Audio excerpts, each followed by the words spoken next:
Welcome back to Armpit Intellectuals, the only show that willingly digs into the sweaty, unglamorous underbelly of political history while pretending we are sitting in an air conditioned faculty lounge with tenor.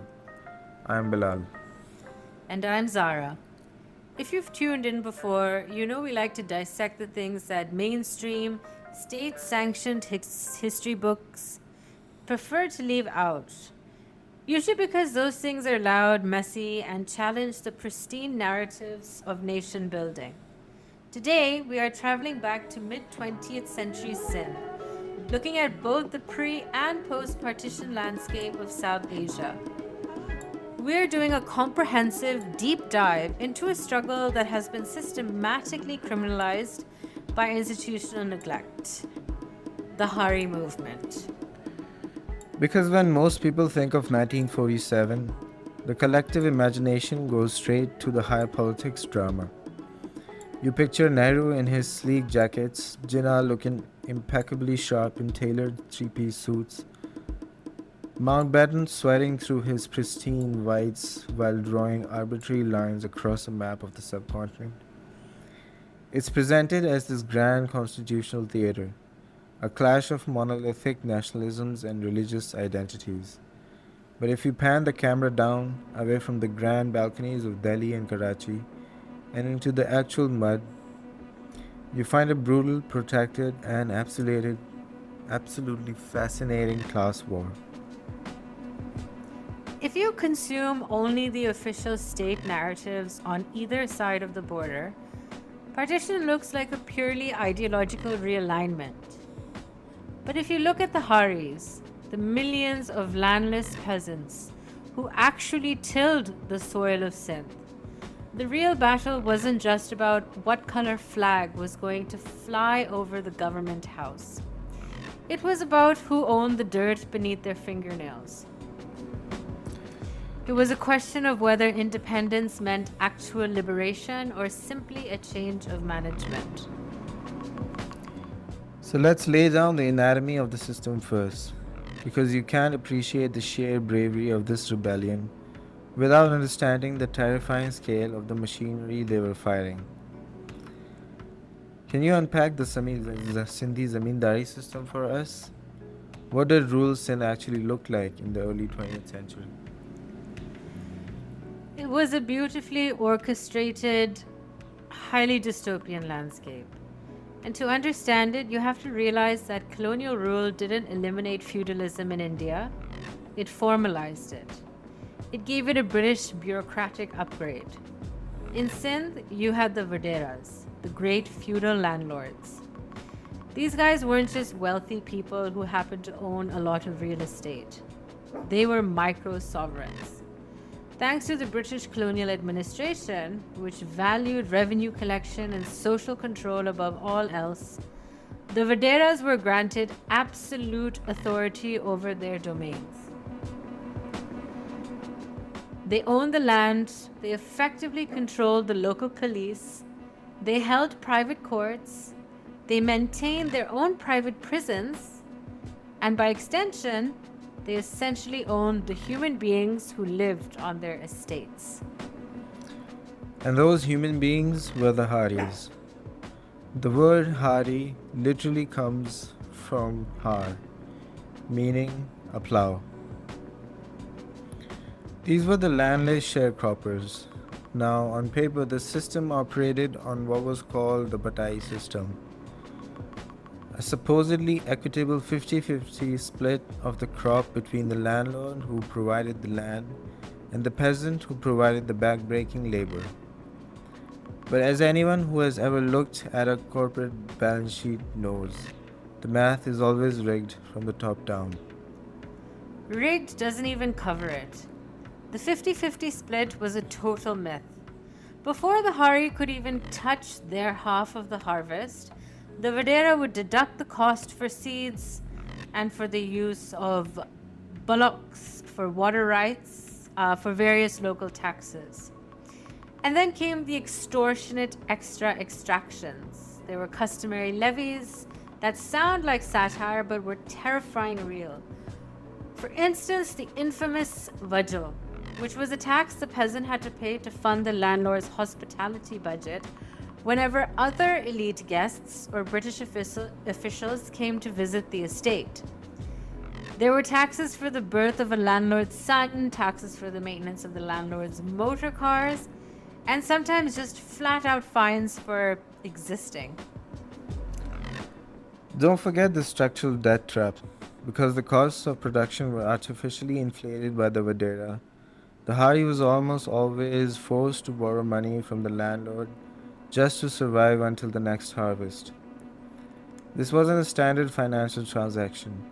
It was a mechanism of permanent debt bondage. If a Hari tried to leave the land, they couldn't, because they legally owed the landlord money. That debt was inherited by their children. It was a closed loop.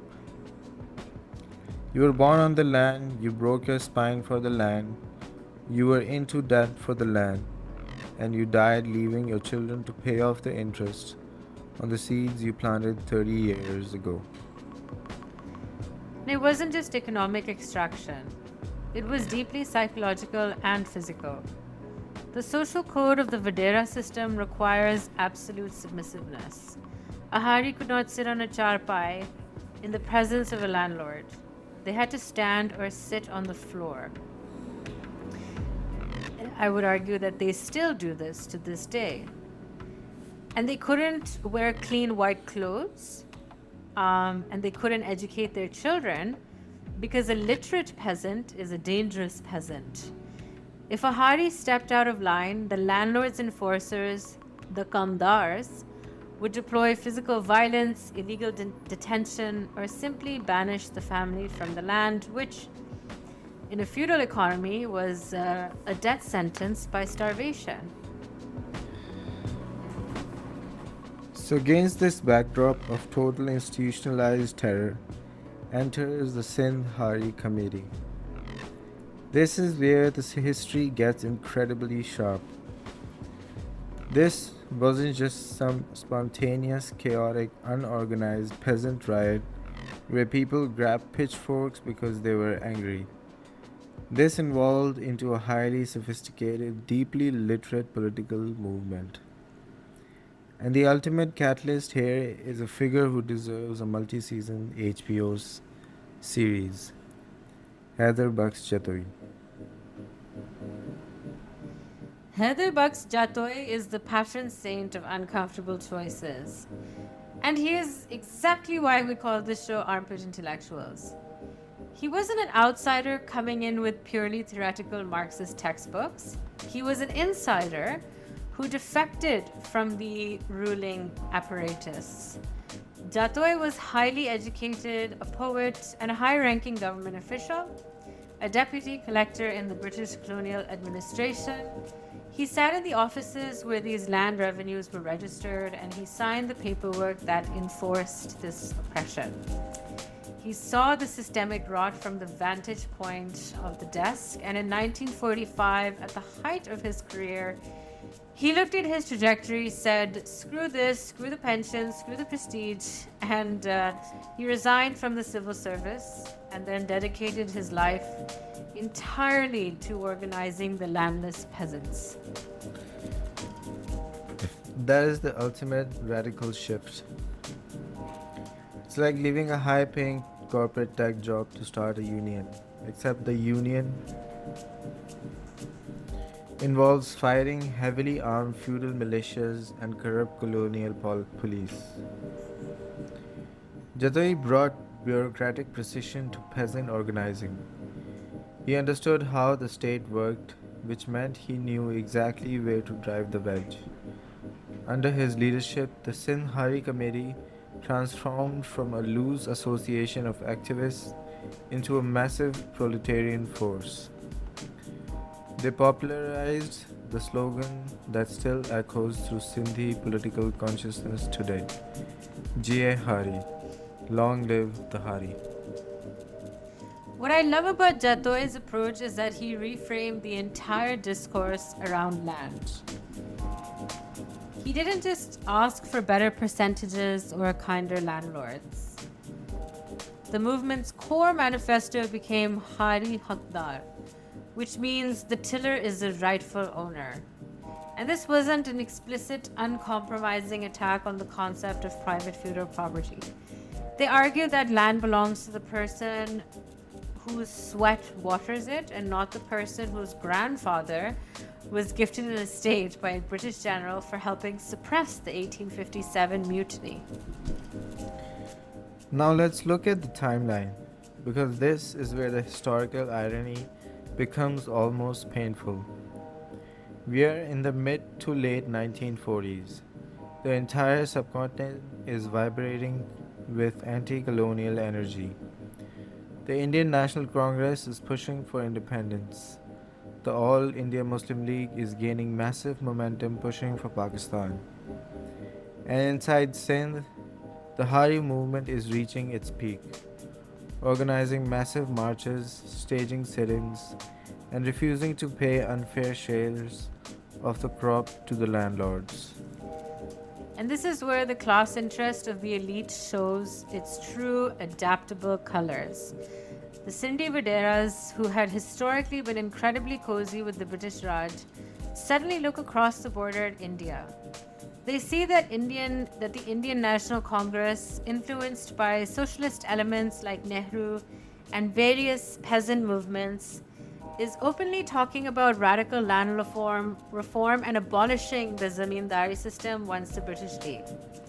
The landlords realize that if Sindh remains part of a unified India, their vast estates are going to be broken up, redistributed, and their entire way of life will be liquidated.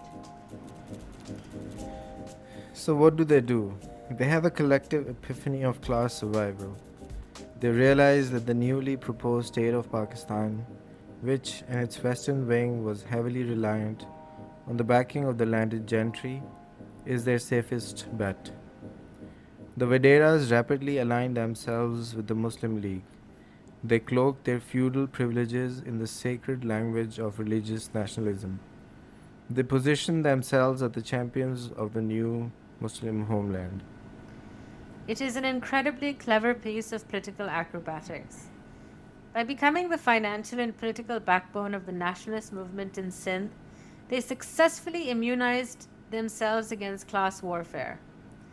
They framed any critique of the landlord system as a critique of the national movement itself. Meanwhile, Haider Bux Jatoi and the hiring committee were trying to inject a dose of materialist reality into the room. They were shouting, hey, let's look at the math here. A peasant starving under a Muslim vadera is not structurally better off than a peasant starving under a Hindu landlord or a British collector. The religion of your oppressor doesn't change the interest rate on your debt. But structural analysis really beats high octane emotional nationalism in the short term. Jatoi was exactly what was coming. He famously penned a scathing pamphlet titled, Shall Sin Be Given Freedom or Slavery? It was an open warning to the public.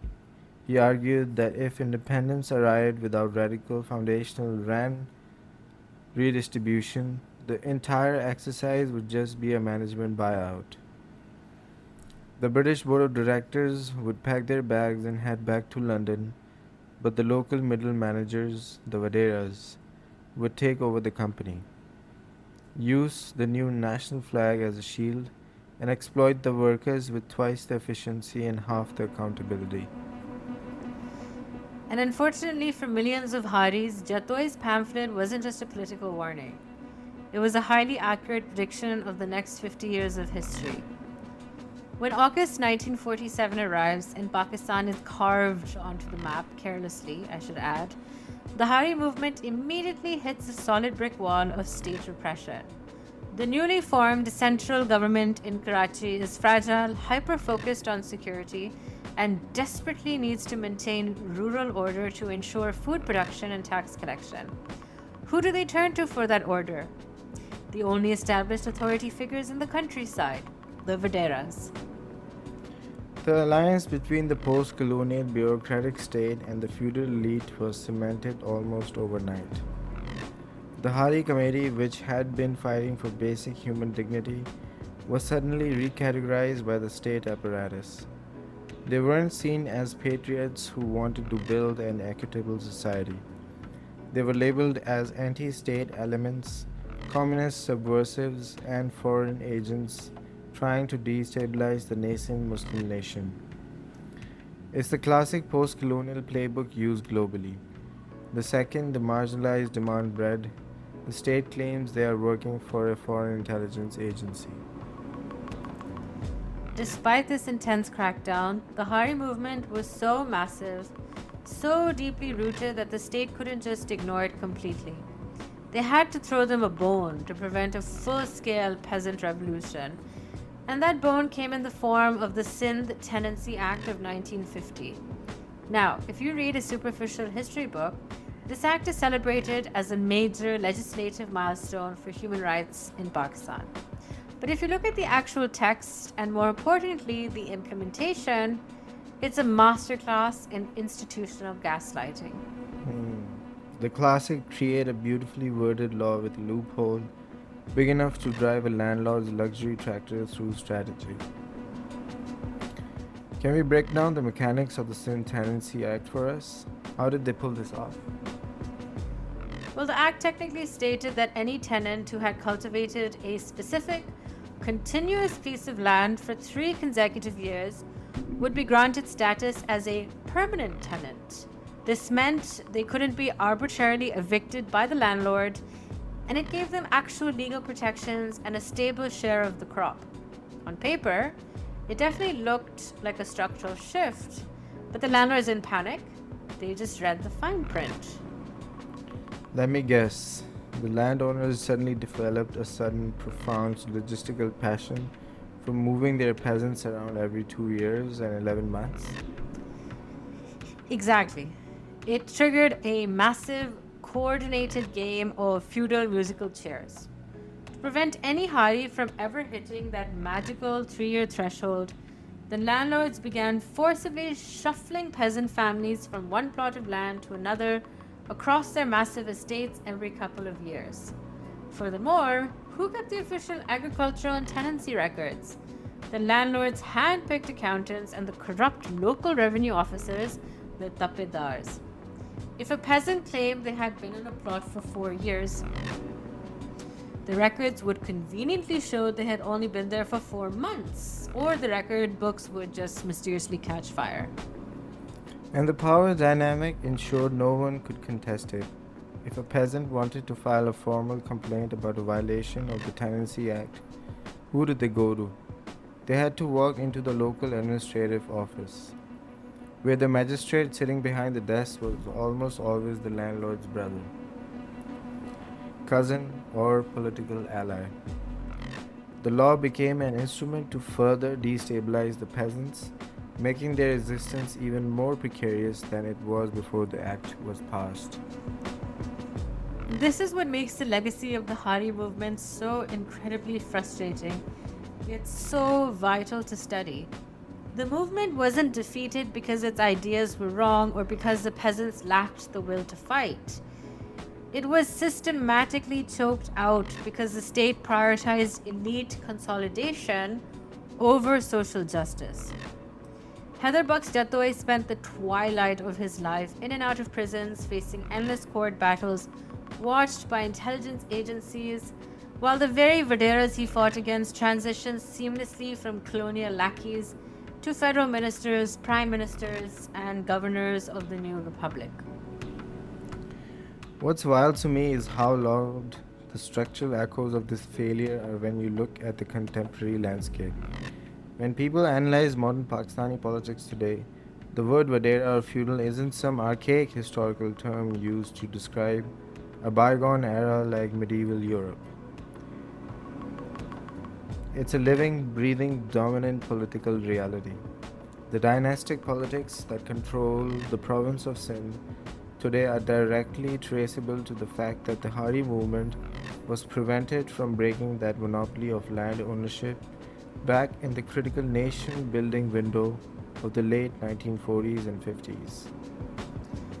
When mainstream international commentators look at the deep seated structural poverty, the lack of basic educational infrastructure, or the abysmal human development indicators In rural Sindh, they often lazy path their way into cultural explanations. They blame apathy, or they treat it as an intractable mystery of the global south. But there is no mystery here. It's an intentional institutional design. The Hari movement tried to rewrite that design when the cement of the state was still wet, but the elite successfully defended the source of their material power, that is, the land. And because they kept the land, they kept the votes and the police and the future. It really shows you that geography isn't just about lines on a map, it's about leverage. Independence movements are deeply multi layered affairs. While one class of people is fighting for a new passport, a new national anthem, and a seat at the United Nations, an entirely different class of people is fighting for a singular acre of wheat and the right to sit on a chair without being beaten for it. And if you don't do the underlying structural math, the passport changes, the uniforms of the police change, and even the language of the bureaucracy changes, but the debt bondage remains exactly the same. So, on that wonderfully, I wouldn't say cheerful, but deeply analytical note, we wrap the episode 29 of Armpit Intellectuals. If you enjoyed this deep dive into the history they didn't want you to read, smash that subscribe button. And I mean it, smash it. Leave us a 5-star review on whatever platform you use to consume your highbrow radical commentary. Remember to question who owns the dirt you're standing on. Thank you. Jai Hari to your analytical brain cells, and see you all next time.